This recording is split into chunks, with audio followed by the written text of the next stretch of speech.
Hello everyone, I'm Marie, and today I'm excited to share the insights from the series of interviews I conducted about motivation. I spoke with actually a really diverse group of individuals from different walks of life to understand what drives them and how they view motivation. And so my participants range in age from teenagers, let's see how many teenagers,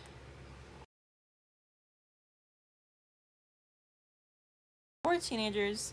I interviewed a 10-year-old, and then the oldest was a 72-year-old man I got to talk to who's a retiree. And I noticed their view of motivation was a lot more simplified the older they were. It was a lot more complex when they were kind of in the peaks of their careers. But yeah, I interviewed athletes, nurses, architects, students, teachers, even some scientists, and I kept my interviews very career-oriented because I wanted to find out how that affected their view on motivation. And so, interestingly, there was a lot of similar views on motivation. The majority of the participants, I believe, define motivation as an inner drive, kind of that feeling. They use a lot of emotions and feelings to describe their definition of motivation. Here was an inner drive that pushes them to create and achieve, driving force, an internal drive right there. Let's see, an inner call, a spark. So lots of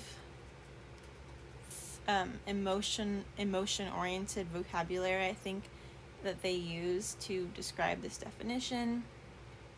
And there was a few that kind of saw motivation as a response to specific challenges or just a means to find joy in the mundane, like daily tasks.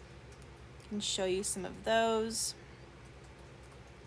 It's what pushes me to keep studying and working even when it's tough.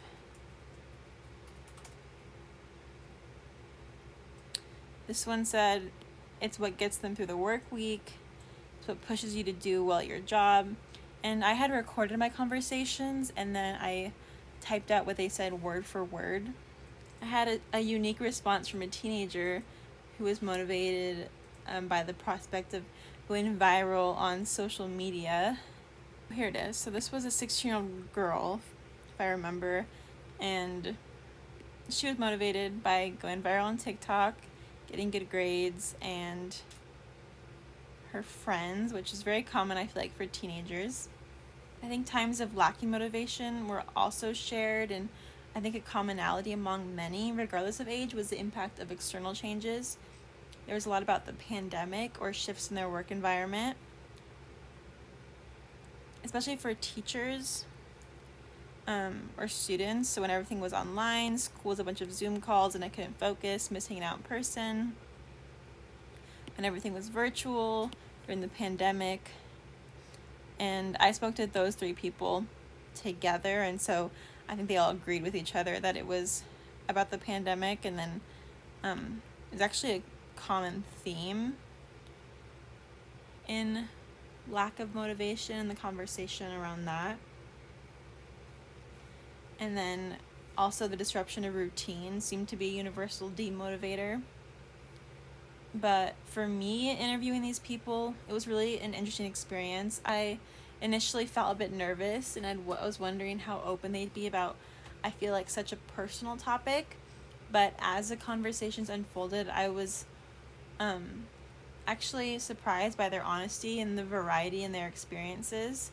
And it made me reflect on my own sources of motivation, which I realized are quite different from many of my participants, and perhaps due to my background in software engineering or my spirituality. But interestingly, several people were keen to discuss the topic even further after the interview. And so I think that suggests a general interest in the importance and understanding motivation.